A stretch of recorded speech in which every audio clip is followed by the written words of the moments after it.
Hello, everybody. My name is Happy, and I'd like to welcome you all to my History Reaction channel. Today, we'll be taking a look at part 2 of Oversimplified Napoleonic Wars. This will finish up our series on the French Revolution and Napoleon from Oversimplified, and going forward on Saturdays, we'll just be going through the rest of Oversimplified's back catalog. I'll probably just start with the oldest one that I haven't reviewed yet and work my way up until we catch up with wherever he's at right now. All right, with that said, however, I will have a link to the original content in the description down below, as well as to part 1. So please consider heading over to Oversimplified and let him know you appreciate the hard work that he put into these videos. Yes, they are oversimplified, but that's the whole point of it. It's to give us an overview, to introduce us to a topic, and in a fun and entertaining way. All right, so with that said, let's just get into this and see where we go next with Napoleon. After the Third and Fourth Coalition Wars, Napoleon had decisively defeated all three of his main rivals on the continent, and he was now undoubtedly the master of Europe. After the Battle of Friedland, his enemies sued for peace, and they all met on a raft on a river for negotiations. They had been fighting for the past 4 years, but now Napoleon and Alexander surprisingly got along like a house on fire. They laughed together, they chatted long into the night, they kissed. The two had a lot of mutual respect, and Napoleon even told his wife that if Alexander were a woman, I would make him my mistress. Awkward. Kind of a weird thing to say to your wife, Napoleon. In the end, they came to an amicable agreement. Russia would lose barely any land, and in return, they'd join France against the UK and invade Sweden. Win-win. On the other hand, Frederick William III was sidelined, and Prussia lost an enormous amount of territory to French client states. Only the UK remained as the last major threat to Napoleon, and they continued to be a big thorn in his side, constantly funding his enemies and using their powerful navy to wreak havoc on French trade and overseas colonies. But what could Napoleon do? The British were safe across the channel. Well, he said, if I can't fight you with guns, I'll fight you with money. Earlier in 1806, Napoleon had announced the Continental System, a total shutoff of the UK from continental trade. No one in Europe was to trade with Britain, and Napoleon hoped that by hitting their economy, he could force them to negotiate. The British economy did take a hit, and they responded in their typical fashion, by going to Copenhagen and blowing a bunch of stuff up. But in general, the British managed to stay afloat by simply... Okay, let's clarify that a little bit. So why did they respond by going over to Copenhagen and blowing a bunch of stuff up? That sounds kind of like a random thing to do, especially when you're already in trouble. Why would you pick a fight with Copenhagen? Well, a big part of that was British fears that the Navy there would join the French and add to Britain's problems with naval blockade and potentially even an invasion. So they think of it kind of like what the Japanese did with Pearl Harbor. The idea was to preemptively strike at a naval force, one that could potentially tip the balance against you and take it out of the fight before it even starts.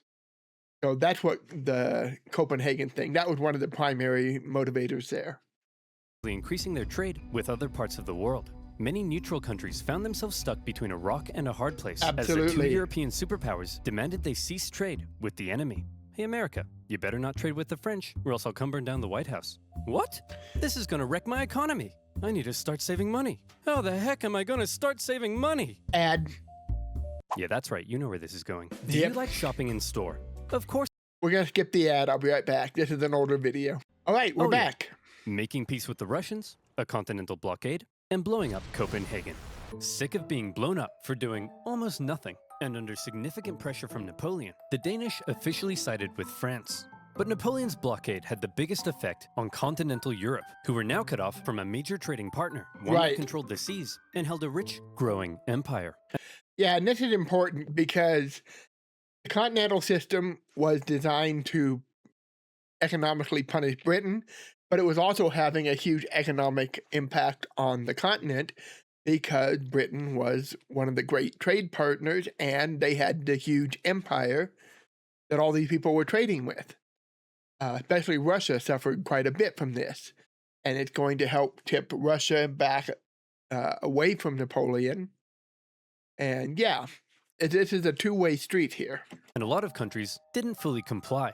Portugal, a traditional British ally, Right. refused to take part. No problem. Napoleon sent an army and invaded. But it wasn't just Portugal. Many of Napoleon's allies were also suspect. Your Majesty, it seems that Spain isn't properly enforcing your blockade. Spain? Why not? Well, it appears they've been trying to find a way out of being your ally since they lost their fleet at Trafalgar. What is with these people? It's almost like everyone's only pretending to be my ally because they know otherwise I'd beat them up. Right. Do I even have any real friends? Are you my friend, Pierre? Say yes or I'll slap you. Napoleon had come to mistrust his ally to the Exactly. south. And in particular, Napoleon thought the Spanish royal family were an incompetent mess. All right, Carlos, you've got to get it together. How can I trust you when all you do is go hunting? Meanwhile, you let this ambitious nobody who dislikes me run the country. And you seem to be the only person in the universe who doesn't realize he's boinking your wife. And what's worse, who the heck are you? I'm the king's son. I just overthrew my dad. So, actually, now I'm the king. You people are the biggest cluster of shameless, narcissistic idiots and all around just the worst people I've ever met. Here, have a Kid's Choice Award. French forces, many having conveniently already entered Spain to invade Portugal, occupied Spanish forts, and Napoleon invited the Spanish royals to France to help mediate their differences. All right, we're here with the royal family of Spain. So, Fernando, you've been accused of plotting against your father and vying for the Spanish throne. What do you have to say for yourself? Well, Napoleon, I just think great. Well, I've got the test results right here. Fernando, in the case of the Spanish throne, you are not the king. Uh-oh. And Carlos, you are also not the king. I'm the king! Actually, Napoleon made his brother the king, but for all Right. intents and purposes, Spain was now his puppet. For all intents and purposes, but in reality, Spain is going to become the biggest thorn in Napoleon's side from this point on. Napoleon is going to never really have control of Spain. Spain immediately goes into guerrilla war. They just bleed Napoleon dry. They force him to keep troops that he really can't afford in the area to keep things semi under control. Yeah. The Peninsular War and taking control of Spain is a huge problem for Napoleon. I think there was something else I wanted to add there. Oh, another aspect of this is the religious aspect. May remember Napoleon invaded Italy and captured the Pope. He was not well liked by a lot of the Catholics, especially in Spain. So there was also a religious component to this. This guy dared defy the Pope. Not only dared defy him, he arrested him. And that helps fuel the unrest in Spain as well. Expected the Spanish people to be over the moon at the removal of their unpopular royal family. Imagine his surprise when it turned out that people don't really like to be subjugated by a foreign power, least of all one who had previously attacked the Catholic Church. And so the people of Spain revolted. Went a little early Brutal there. fighting broke out as bands of armed Spaniards ambushed French troops across the kingdom, and vicious atrocities were committed on both sides. In addition to fighting the regular Spanish and Portuguese forces, the French had to contend with tens of thousands of guerrilla fighters throughout the Spanish countryside. The British even took the opportunity to land an army led by the future Duke of Wellington. Yep. And now, British forces were defeating French ones on land. Napoleon briefly went to Spain in person, and he did drive back the Allied armies, but before long, his attention was needed elsewhere. The whole thing became a nightmare for the emperor. He excelled at traditional warfare, but this was something more akin to Napoleon's Vietnam. The whole conflict would keep hundreds of thousands of French soldiers and resources bogged down for years. Napoleon was never able to break the will of the Spanish people, and this problem weakened his position in Europe. Hey, Francis, want to go to war with Napoleon again? Oh, I don't know, Britain. He's already whomped me 3 times. I'll give you a bazillion pounds. Well, okay. Seeing that Napoleon was now caught up in Spain, and with some British funding, people never Austria learn. decided maybe, just maybe, this time, they'd have a chance. So did they? No. Napoleon defeated them in just 4 months. It was quick, but it wasn't exactly easy. The Austrians had been watching Napoleon and learning, and they had made some reforms, while Napoleon, after years of war, was increasingly having to rely on inexperienced conscripts. So this time, the Austrians gave him a run for his money. The Fifth Coalition saw some of the bloodiest battles to date, including Napoleon's first major defeat, and when he did finally defeat the Austrians at the Battle of Wagram, it was a very costly victory. Still, Napoleon had yet again kicked Francis's butt, and as part of the peace terms, Austria lost a bunch more land. Not long after, however, Napoleon and Francis came to another agreement. It was decided that Napoleon would marry Francis's young daughter. But wait, doesn't Napoleon already have a wife? Well, yes, he did. Josephine and Napoleon had become quite fond of one another, but now that Napoleon was playing the monarch game, he needed a male heir, and his aging wife wasn't giving him one, so it was out with the old and in with the new. At least he didn't behead anyone. For Austria, they felt that if Napoleon was going to keep on winning, they may as well be on his side. So through the marriage, Napoleon got an alliance with Austria and a beautiful baby potato. Between the failing blockade against Britain, the ongoing war in Spain, and now his recent struggles in Austria, cracks in Napoleon's invincibility were beginning to show. But still, look at this map. So blue, so beautiful. Even Sweden, after being pulverized by Russia, Ignore this in Spain, got it. Overthrew their king, and after an interesting chain of events, ended up putting one of Napoleon's own marshals in charge. Marshal Bernadotte took the name Karl Johan and became Crown Prince of Sweden, after agreeing to join Napoleon's Continental System. For now, Sweden was Team France. Napoleon was on top of the world. He had won an endless string of victories. All he had to do now was sit back and not make any... Peninsular War, ignore this again, yeah. Like I said, that is going to be a huge drain on his resources. Is it a crisis? No. Is it a problem? Absolutely. Miscalculations that could completely turn the tide of war. So let's see what comes next. Uh-oh. France's alliance with Russia was a terrifying prospect. Together, the two could have been unstoppable. But unfortunately, the alliance didn't last. The Russians felt they weren't getting a fair deal. Napoleon's Duchy of Warsaw right on their doorstep was a bit of an insult. And then their economy began to tank because of Napoleon's British blockade. And eventually, they began to open up trade. Your Majesty, it seems Alexander is no longer abiding by the Continental System and has begun trading with the British. Alexander?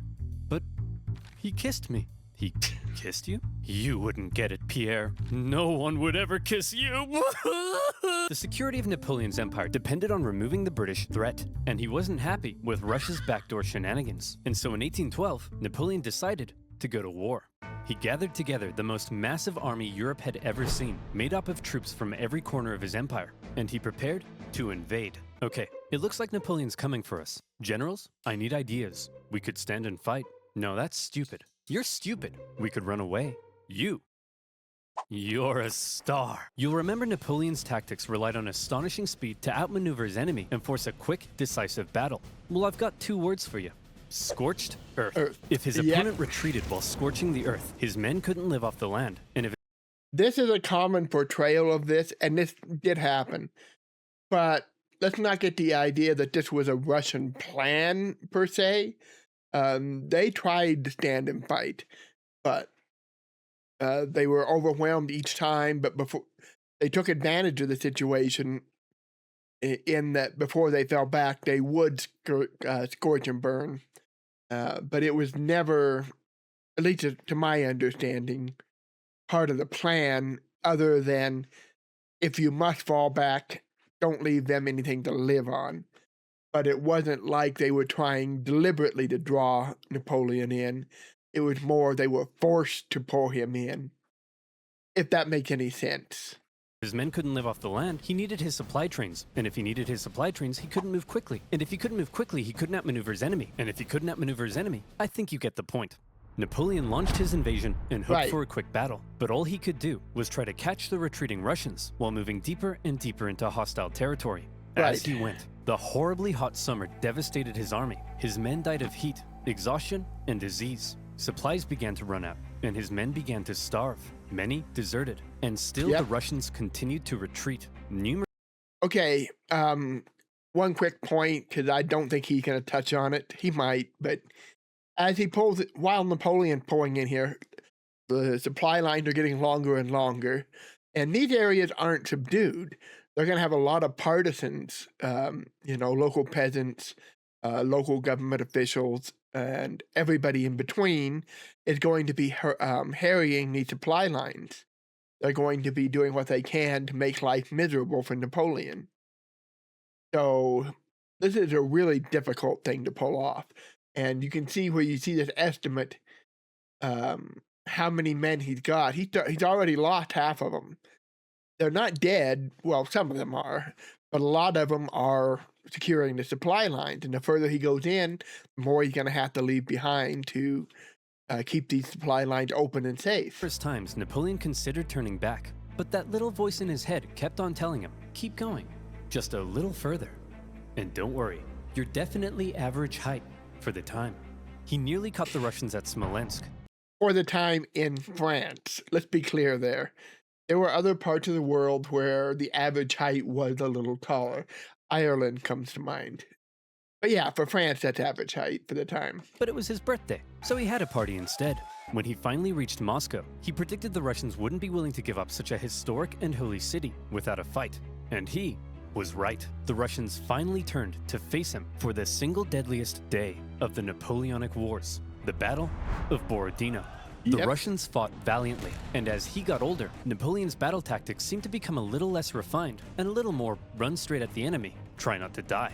He launched a full frontal assault at the Russian defenses, and as a result, the death toll was colossal. The Russians eventually decided to retreat, leaving Moscow to fall into Napoleon's hands. Quick, the French are taking the city. Release all these prisoners immediately and tell them to burn it to the ground.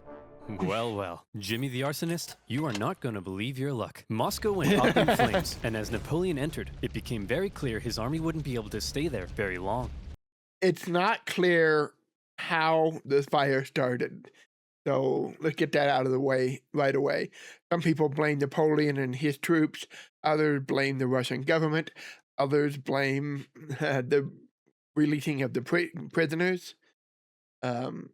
Could very easily just have been something totally accidental. We'll probably never know. For every historian writing on the topic, there's going to be a different take because we just really don't know how that fire started. But he had just defeated the Russian army and taken their most beloved city. In his mind, he had won. So he sent Tsar Alexander in St. Petersburg a letter. Your Imperial Majesty, Napoleon requests your surrender. How shall I respond? You shan't, Dmitri. Ever? Ever. But, Your Majesty, it will be winter soon. The French forces are stuck 500 miles into Russian territory with dwindling supplies. If we don't say anything, well, then they'll all die. Oh! After waiting for a response for about a month, the first snow of winter began to fall, and Napoleon... St. Basil's Cathedral, the clock tower. I've seen them both.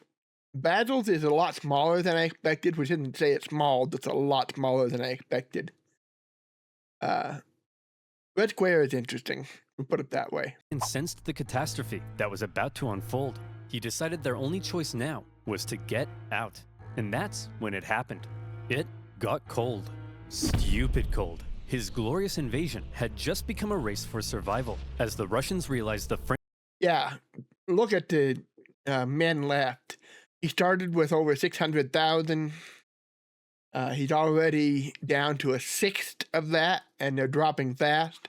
Now, again, a lot of them are still out here holding the supply lines, but that's not going to last long either. The French were fleeing for their lives. They began to close in on their supply line. Men froze to death. Their horses as well.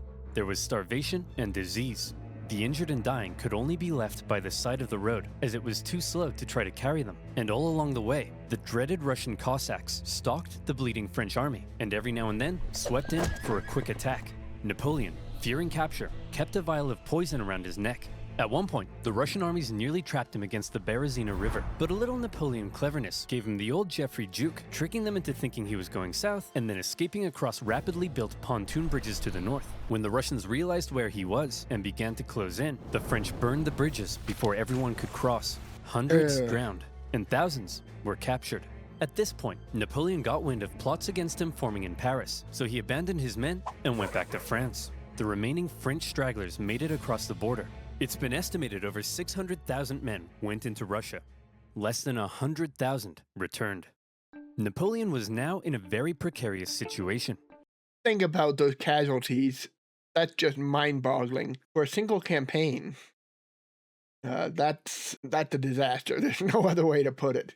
He's lost a substantial portion of his might in this failed expedition. His army had just been obliterated, and the other European leaders smelled blood. Oh, yeah. Here was an opportunity to take advantage of a weakened Napoleon, regain territory and influence, and liberate Europe from his dirty French paws. And so, they began to turn. Prussia soon broke their alliance and switched sides, while Austria declared neutrality. Even Sweden, led by one of Napoleon's old marshals, joined the Allies, partly due to Napoleon's earlier invasion of Swedish Pomerania.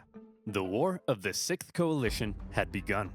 The coalition forces had been reforming their armies, and they were now much better. And the UK had also significantly amped up its financial aid to its continental allies.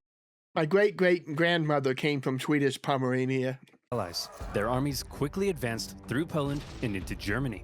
In Paris, Napoleon was understandably freaking out. He needed to put together a new army fast, and he called up over 100,000 new conscripts, mostly teenagers. He also put his factories into overdrive, and he was like, you, make more rifles. You, build new cannons. You, make more horses. I don't make horses. Then who makes horses? Horses make horses. Explain how. Well, when a daddy horse and a mommy horse love each other very much. Yes, go on. Well, then the daddy horse... I'm sorry, Napoleon. You're 43. I thought you'd know this stuff. Don't touch me. I'm gonna be sick. As it turned out, Napoleon's lack of horses would take the biggest toll on his army, since his tactics relied on speed, maneuverability, and destruction. When he just needed a bunch of coconuts. Took the fight to the Allies in 1813, he did defeat them and sent them running. But lacking cavalry, he was unable to effectively pursue and destroy. Right. He needed horses. For the Allies, being defeated in battle by a man whose army was now full of inexperienced conscripts was concerning. So both sides were like, hold up, time out. The Allies were somewhat cornered, and had Napoleon kept going, it's possible he could have won. But instead he agreed to a brief truce with the Austrians mediating between the two sides. When Austria demanded Napoleon make major concessions, Napoleon told them to shove it. Having had their terms rejected, Austria felt now they were justified in saying, well, we tried, and they joined the coalition. Okay, everyone. Look at us. The boys are back together. But Napoleon is still dangerous, so we need a plan. Any ideas? Ooh, I know. No, forget it. That's stupid. No. I've got it! When he approaches, we run away. Genius. He's a genius. The plan was as follows. Wherever Napoleon advanced, whoever he advanced on would avoid battle, allowing the others to sweep in from the sides and attack the French marshals guarding his flanks. Essentially, the plan was, don't try to fight Napoleon. And this plan worked tremendously. The Allies scored a number of victories that saw Napoleon move back to the city of Leipzig, where he would make one last major stand as the Allied armies converged in on him from all sides. The stage was set for the biggest and bloodiest battle of the Napoleonic Wars, the Battle of Leipzig.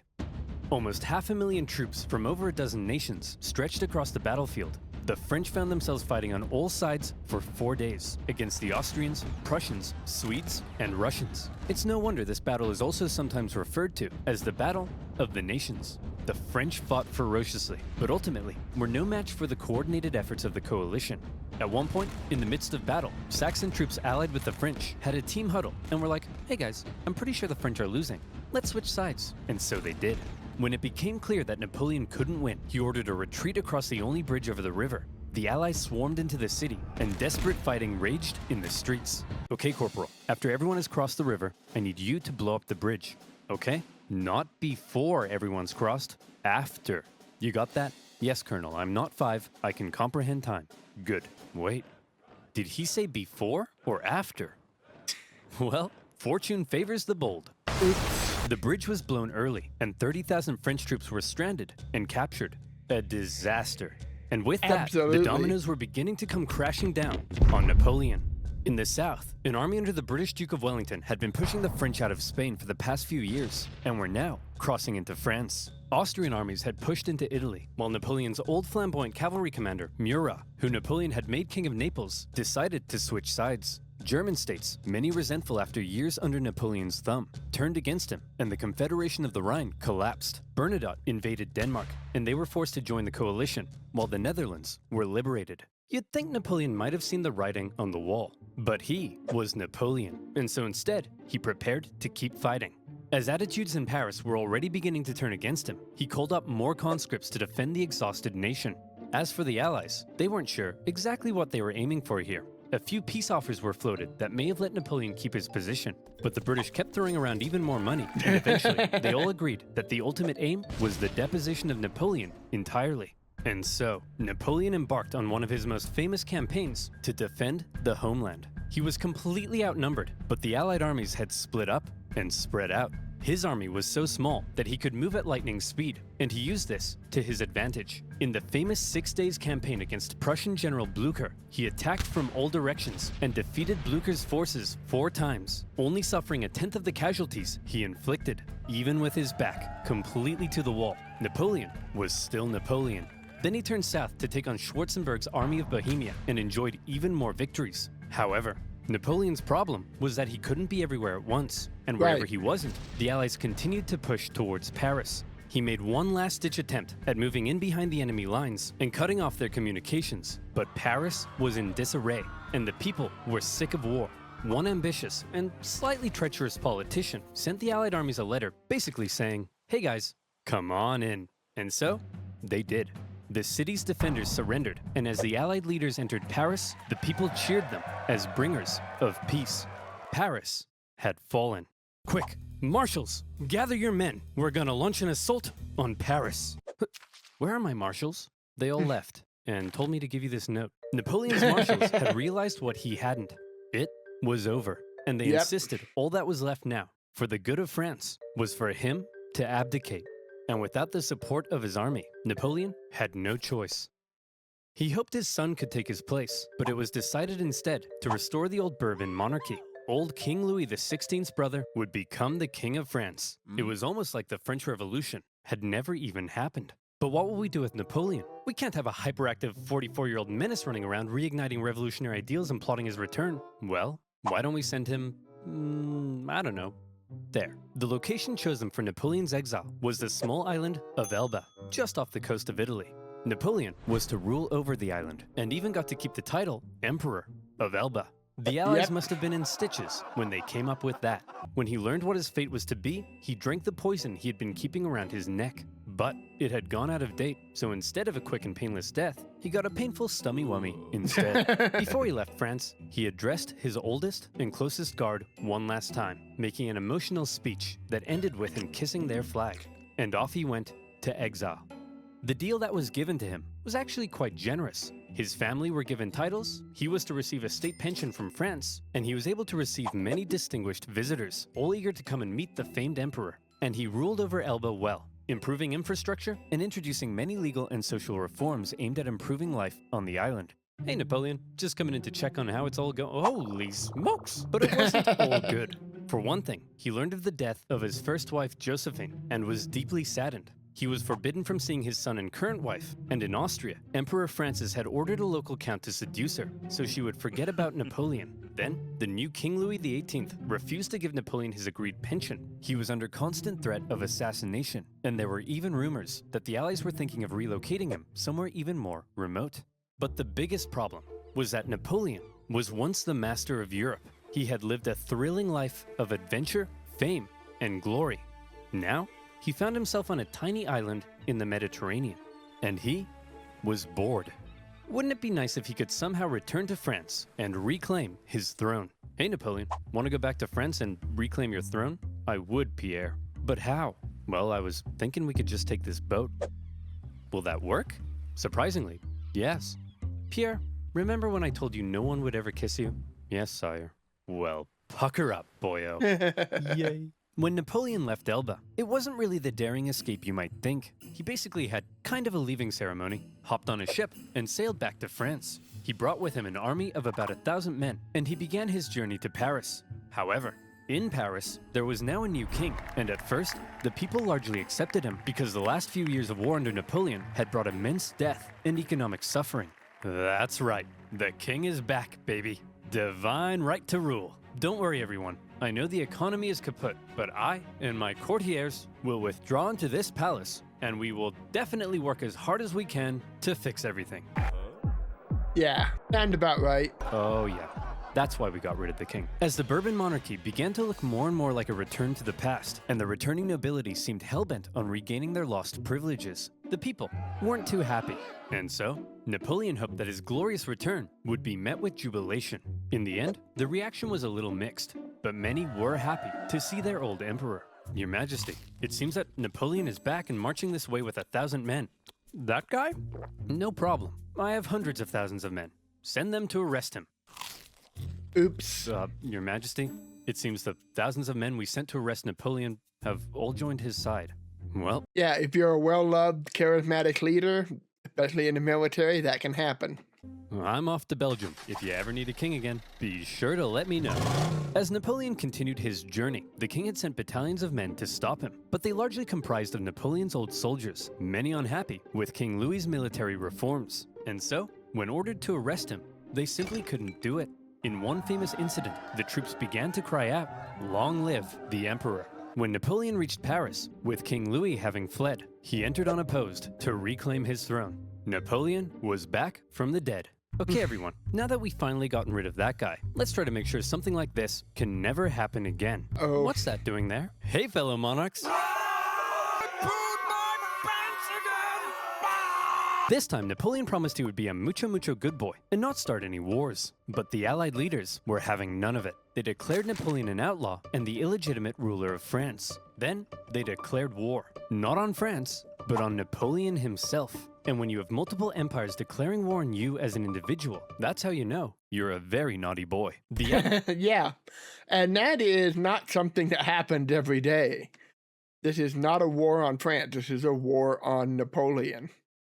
He has got a huge target on his back.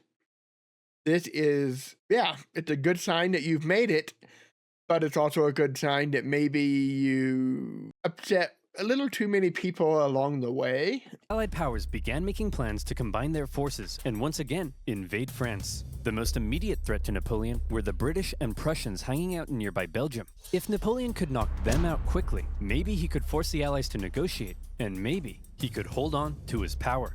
Together, the two armies to the north outnumbered him, so he made a plan to divide them and take them on separately. Worked before for him. Historians debate how much of a chance Napoleon had here, but this same strategy of dividing and conquering had worked for him multiple times. Oh yeah. He marched north with 125,000 men and took on the Allies in a number of initial engagements, defeating the Prussians before turning to take on the British.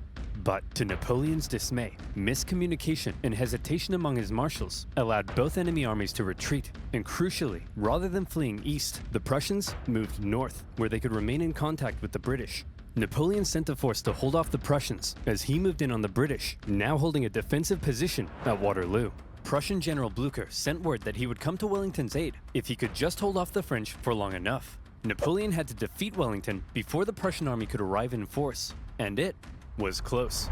The British held the high ground and a number of key defensive buildings across the battlefield. After waiting some hours he didn't have for the ground to dry, Napoleon sent men to assault the Hougoumont farm, but the British-German garrison there held out. French Marshal Ney launched a number of miscalculated cavalry charges at the British lines. The British formed defensive square formations, and they tore the French cavalry to shreds, while one guy chose the absolute worst time to go on a bender. The French did manage to capture a farmhouse directly in front of the British line, and from there, they unleashed artillery hellfire on the British square formations. And as Napoleon sent his Imperial Guard in to finish the British off, a nervous Wellington knew his lines were at breaking point. But the Prussians had earlier begun to arrive, and now they were arriving in large numbers. And after the British held out and sent the French Imperial Guard running, the French lines panicked, fearing they had been encircled, and they began to flee. The Battle of Waterloo was an Allied victory. And with that, Napoleon's hopes of returning to glory were vanquished. He knew he was defeated. He went to the British and said, "Can I please have a house near London?" And the British replied, "No." Instead, to make sure Napoleon was put away once and for all, they sent him to one of the most isolated and remote places they could think of, a tiny island in the Atlantic Ocean, St. Helena. Here, a deeply isolated and depressed Emperor Napoleon would live the remaining years of his life. His house was a wooden bungalow, not exactly on par with the Tuileries Palace. Much to his frustration, his captors referred to him as general, rather than calling him emperor. His mail was censored, his visitors were vetted. There was almost no way he could escape such an isolated island. But just to be sure, he was guarded by 2,000 British soldiers and 2 ships that circled the island 24 hours a day. He had once been the most powerful man alive, and images of the victorious Napoleon depict a strong leader, hand firmly in jacket.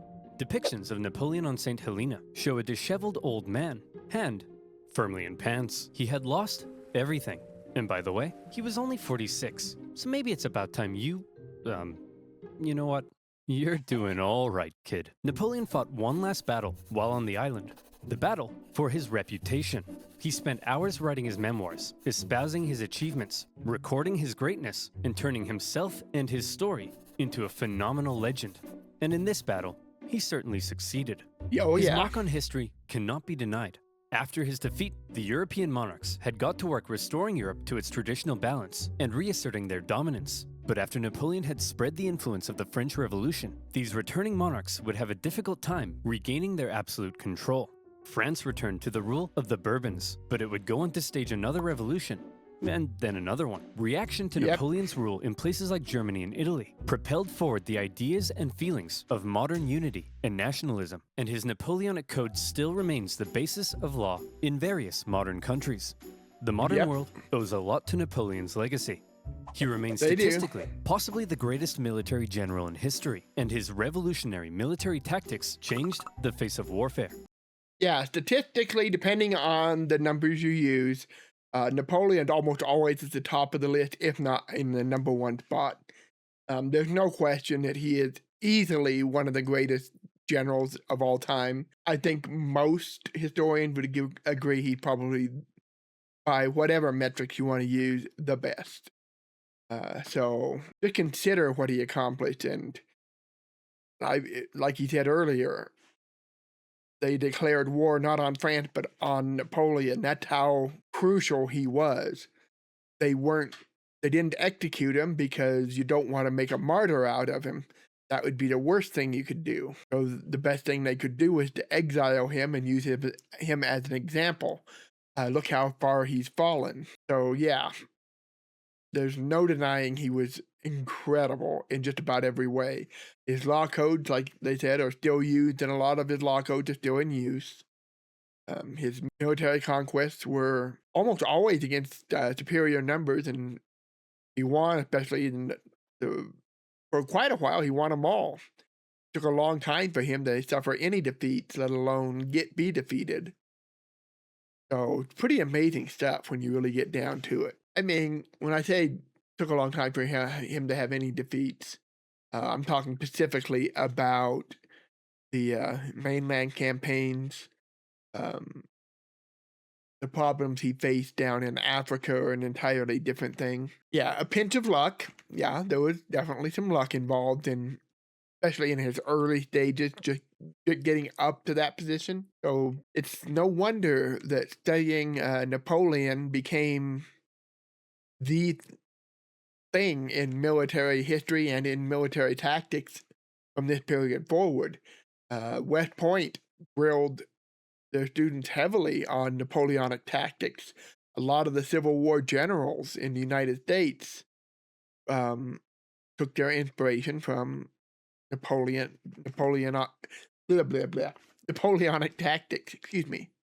He was the last truly great leader to both lead his armies in battle while retaining total political control over a vast empire. There's still hope for Joe Biden, but the man remains somewhat of an enigma, and we still aren't sure exactly what to make of him in some regards. Was he the champion of the French Revolution, spreading equality wherever he went, or did he betray it by making himself an absolute monarch and restricting certain liberties? Yes, was he an ambitious and aggressive conqueror, hell-bent on bringing Europe to its knees? Or was he simply defending himself against an aggressive Europe, hell-bent on reducing his power? Some things will continue to be debated. Yes, Napoleon died at the They can all be true.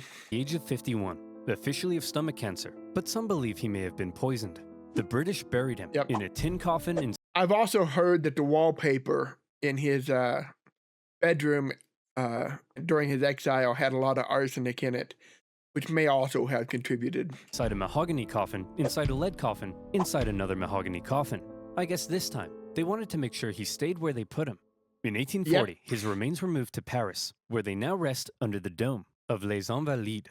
The man from humble origins, with huge ambition, ruthless determination, immaculate skill on the battlefield, and a hefty dose of luck, who was determined to make his mark on history, did just that. There is no immortality, he said, but the memory that is left in the minds of men. And in that sense, Napoleon knew he would live on forever. Oh, and to reiterate, he was definitely average height for the time. Yeah. All right. Looks like we're done. Again, and I've said this many times, I'm not very strong on Napoleon, so I wasn't able to contribute as much as I'd like. This particular period in time was very turbulent. While all this was going on, you had the Haitian Revolution. That's going to impact Napoleon because it's going to take away one of his big cash cows. It's going to lead to him selling the Louisiana territory to the United States because it was a better deal, and he didn't want that falling into British hands. This period also sees the War of 1812 in the United States, which was based on a lot of things, but one of the contributing factors was British impressment of American sailors, or excuse me, men aboard American ships, I guess would be a better way to phrase that, to fight in some of these wars going on over in Europe, which angered the Americans and led them to get a little belligerent. And it leads into the War of 1812. What else was going on about this time? The only one that leap out to mind right away. I'm sure I'm missing several major things going on at this time, but those are the ones that just come to mind. So I guess with that said, that's part 2 of Oversimplified Napoleon. So we'll go ahead and starting next Saturday for Oversimplified Saturdays, we'll just start going through the back catalog. We'll start with the older stuff that I haven't already done, and we'll just work all the way up to Hannibal, which I believe is the most recent one he's done. If he's done another one since then, I've missed it. So anyway, I thank you for joining me, and I'll see you all next time. Till then, bye-bye.